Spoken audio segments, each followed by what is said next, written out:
분위기 바꿔볼게요.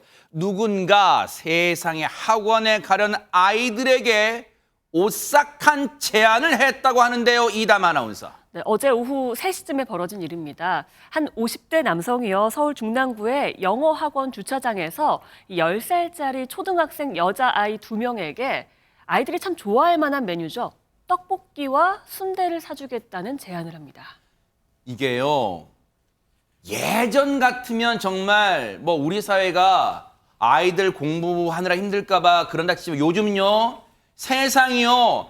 지나가는 아이들한테 떡볶이 사준다. 뭔가 오싹한 느낌이 납니다. 관련해서 주민분 이야기 들어보시고 이어가 보도록 하겠습니다. CCTV를 열어보니까 아이들이 손살에 치면서 들어가는 게 보이더라고요. 아이 한 명이 정문 쪽에서 들어오고 그 사람은 저 의자에 앉아 있었는지 안 보였어요. 안 보이고. 그나마 김현주 평론가 요즘 아이들이 정말 똑똑해요. 현명하고 지혜롭게 그래서 망정이지 따라갔으면 진짜 큰일 날 뻔했어요. 그러니까 그나마 다행이라는 생각에 가슴을 쓸어내리게 되는데요. 네. 현명한 대처였던 것 같습니다. 네. 이 낯선 남성이 제안을 하니까 이 여학생 2사람이 이제 손사래를 치면서 거절을 하고 따라가진 전혀 않고 어허. 손사래를 치는 모습이 나왔잖아요. 그러네요, 네. 그러니까 곧장 이게 지금 손다리 치네요, 네. 네네, 네. 학원 건물이에요, 이게. 어허. 그래서 학원으로 황급히 몸을 피신을 해서 학원 원장님한테 가서 이 사실을 알렸다고 합니다. 잘했어요, 네. 그러니까 학원 원장님이 얘기를 듣고 보니까 이거 좀 이상한데 납치 시도가 있었던 거 아닌가? 어허. 범죄의 냄새가 난다. 이렇게 아마 생각을 하셨던 것 같습니다. 네. 그래서 경찰에 바로 신고를 하게 됩니다. 정말 학원 원장님이 대처를 즉시 재빠르게 잘 하셨어요. 그렇다면 뭔가 수상한 냄새가 진동하잖아요. 손정희 변호사님. 네, 경찰이 바로 현장의 CCTV를 분석해서 이 남성의 동선을 추적을 했고요. 어허. 다행히 4시간 만인 저녁 7시에 그 용의자를 특정을 했습니다. 네. 본인 안산 주거지 근처에서 이 남성 체포됐는데요. 네. 알고 봤더니 이번 달 출소한 사람이고요. 어머? 그래서 한 중랑구 소재의 출소자 쉼터에 머무르다가 본인 주거지가 있는 안산의 짐을 가지러 갔다가 경찰에 붙잡힌 것인데 어머.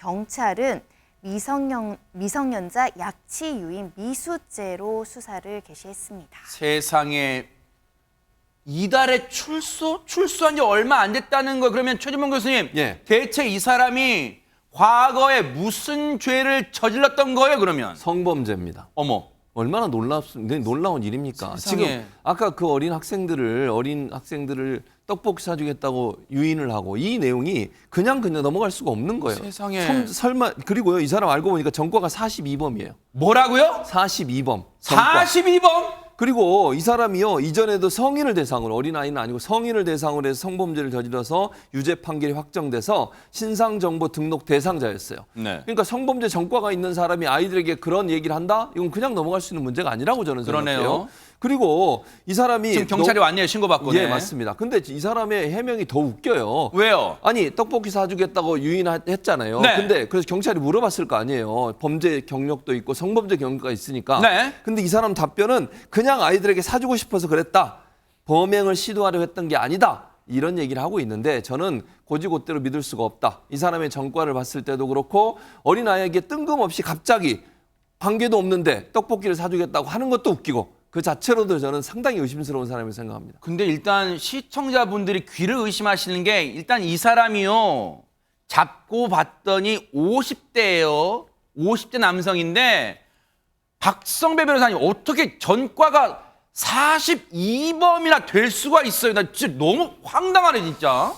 추정컨대는 10대 때도 일부 전과가 있었을 수 있고 어머. 그 전과의 시작은 강력 범죄라기보다 푼돈이나 물건을 훔친 벌금 전과일 가능성이 높습니다. 아하. 벌금 전과가 여러 차례 반복되다 보면 재판부 입장에서도 더 이상 벌금형을 선고할 수 없어 집행유예를 선고하기 시작하고 여타 다른 범죄를 저질렀을 때 다시 벌금형을 선고하더라도 일정 수준 이상이 되면 지금부터는 실형 선고를 반복할 수밖에 없습니다. 이와 같이 여러 차례 형 선고가 반복되면 하나의 범죄가 여러 범죄에 해당하는 경우들도 있어서 전과 40범을 넘어가는 경우가 드물지는 않습니다. 충분히 있을 수 있는 일입니다. 이 사안에서도 경찰 취재 결과 이 남성은 이번에 처음으로 아이들에게 말을 걸었다고 진술했습니다. 네. 그렇지만 경찰은 출소한 지 얼마 안 된 데다가 미성년자 유인 미수 사건인 만큼 추가 조사 뒤 구속영장을 신청할 방침이라고 합니다. 아하. 남성이 부인하고 있지만 미성년자 유인 미수 범죄 자체는 성립 가능성이 높습니다. 그렇지만 여타 다른 인물이 이와 같은 범행을 저질렀다면 미수에 그친 사안이라 굳이 구속영장 신청을 하지 않았을 것입니다. 그럼에도 불구하고 네. 성범죄 전과가 있는 상황이라 아하. 경찰이 구속영장 청구를 염두에 두고 있는데 이 수사기관의 대처 방식이 과거와 달리 사회적 약자에 대한 강력 범죄를 사전 예방하는 방향으로 그 정책 기조가 변동하는 조짐을 보이고 있습니다. 그러네요. 경찰 대처 잘한 것 같아요. 왜냐하면 이 사회로부터 우리 아이들, 우리의 미래입니다. 우리 아이들 정말 안전하게 보호하는 게 우리 국가의 책무라는 거 이번 사건 통해 우리가 다시 한번 느낄 수 있었습니다. 정말 잘 대처했습니다. 보고 계십니까? 대박 사건. 네, 안녕하십니까? 김명준입니다. 여러분과 함께하는 뉴스파이터. 다양한 소식과 뉴스를 보고 싶으시면 화면 오른쪽을 꾹 눌러 구독해 주시길 바랍니다. TV로도 유튜브로도 여러분께 한 발 더 다가가겠습니다. MBN 뉴스와 뉴스파이터를 사랑해 주셔서 고맙습니다.